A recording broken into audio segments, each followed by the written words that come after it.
சங்கீதம் 21. கர்த்தாவே, உம்முடைய வல்லமையிலே ராஜா மகிழ்ச்சியாயிருக்கிறார். உம்முடைய இரட்சிப்பிலே எவ்வளவாய் களி கூறுகிறார். அவருடைய மனவிருப்பத்தின்படி நீர் அவருக்கு தந்தருளி அவருடைய உதடுகளின் விண்ணப்பத்தை தள்ளாதிருக்கிறீர்.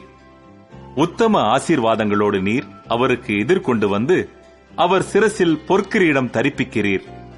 அவர் உம்மிடத்தில் ஆயுசை கேட்டார்.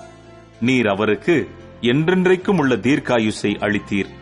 உமது இரட்சிப்பினால் அவர் மகிமை பெரிதாயிருக்கிறது. மேன்மையையும் மகத்துவத்தையும் அவருக்கு அருளினீர். அவரை நித்திய ஆசீர்வாதங்கள் உள்ளவராக்குகிறீர். அவரை உம்முடைய சமூகத்தின் மகிழ்ச்சியினால் பூரிப்பாக்குகிறீர். ராஜா கர்த்தர் மேல் நம்பிக்கையாயிருக்கிறார். உன்னதமானவருடைய தயவினால் அசைக்கப்படாதிருப்பார். உமது கை உமது சத்துருக்கள் எல்லாரையும் எட்டி பிடிக்கும். உமது வலது கரம் உம்மை பகைக்கிறவர்களை கண்டுபிடிக்கும்.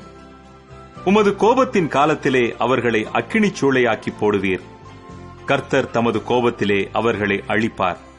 அக்கினி அவர்களை பட்சிக்கும். அவர்கள் கனியை பூமியில் இராதபடி நீர் அழித்து அவர்கள் சந்ததியை மனுபுத்திரரில் இராதபடி ஒழிய பண்ணுவீர். அவர்கள் உமக்கு விரோதமாய் பொல்லாங்கு நினைத்தார்கள். தீவினையை எத்தனம் பண்ணினார்கள். ஒன்றும் வாய்க்காமற் போயிற்று. அவர்களை இலக்காக வைத்து உம்முடைய அம்புகளை நாணேற்றி அவர்கள் முகத்திற்கு நேரே விடுகிறீர். கர்த்தாவே, உம்முடைய பலத்திலே நீர் எழுந்தருளும். அப்பொழுது உம்முடைய வல்லமையை பாடி கீர்த்தனம் பண்ணுவோம். ஆமேன், ஆமேன்.